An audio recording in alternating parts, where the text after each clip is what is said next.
Hey guys, my name is Devin with John Stevenson Plumbing, Heating and Air. Welcome to Charlie's How To for Homeowners.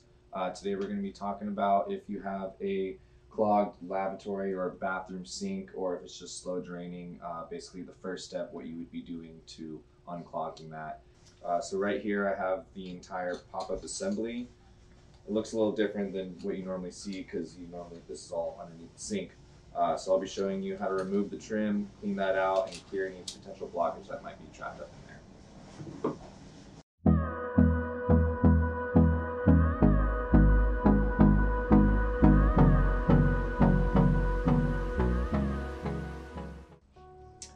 Alright guys, so I have the pop-up trim right here. This is just to show you, that's what this guy is down here that comes up and down, that restricts the access of the water flowing down.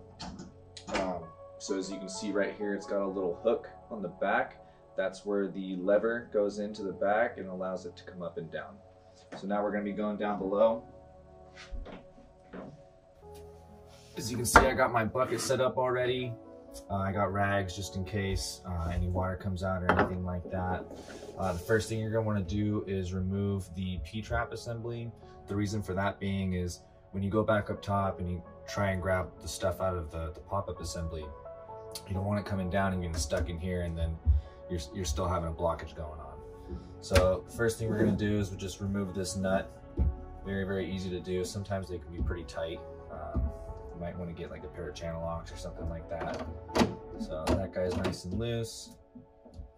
Let's get this guy going. Now, mind you, this is going to be filled up with water. That's why we have the bucket right here. So as soon as you start loosening up this nut, some water is going to be trickling down.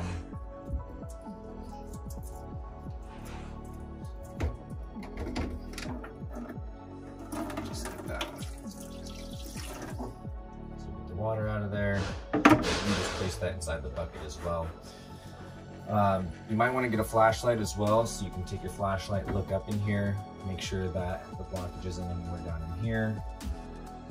And then we'll go ahead and start loosening this guy. Now with this guy, you're going to need a pair of small channel locks.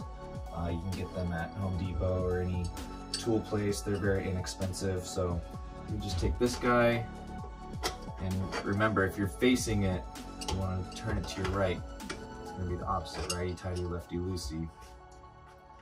So this guy comes off.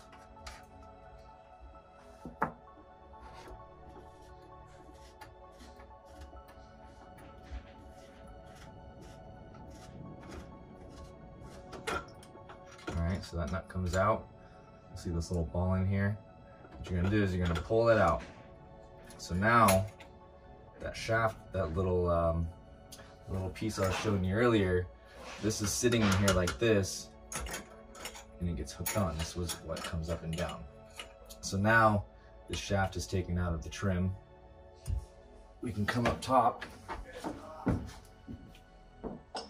and sometimes it's nice to have someone kind of holding this up while you do that, or whatever the case, but luckily I'm able to get my nails under it and pull it out. So there we go with the removal. And a lot of times you'll see a lot of hair and like black gunk up in here. Obviously hair goes down, toothpaste, floss, whatever it may be, it gets stuck in there. You can clean that off with a rag or a paper towel, whatever you have.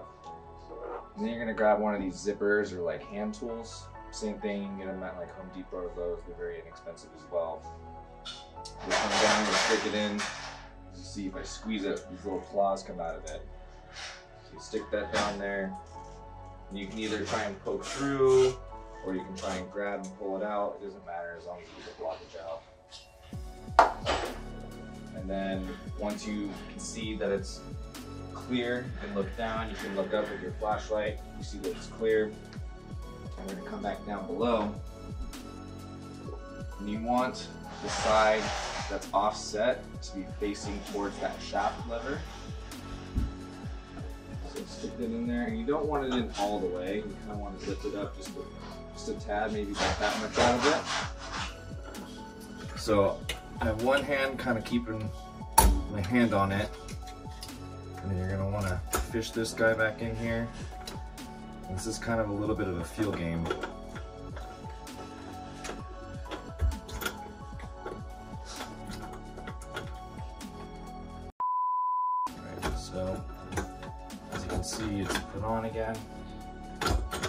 down.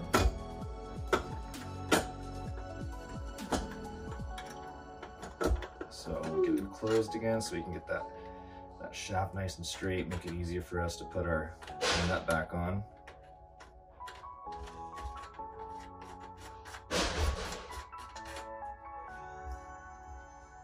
Get that on. Get a nice little tightness. Nothing too tight. I mean, you don't want to make it difficult for yourself next time you have to take it off. And then basically, just come here, make sure that it's fully functioning. Then you'll run your water, make sure everything's going smoothly, and that's just about it. Okay guys, thanks for watching Charlie's how-to for homeowners. If you guys have any questions, put them in the comments below. We'll be sure to respond to them, and then just make sure to like and subscribe. Thanks guys.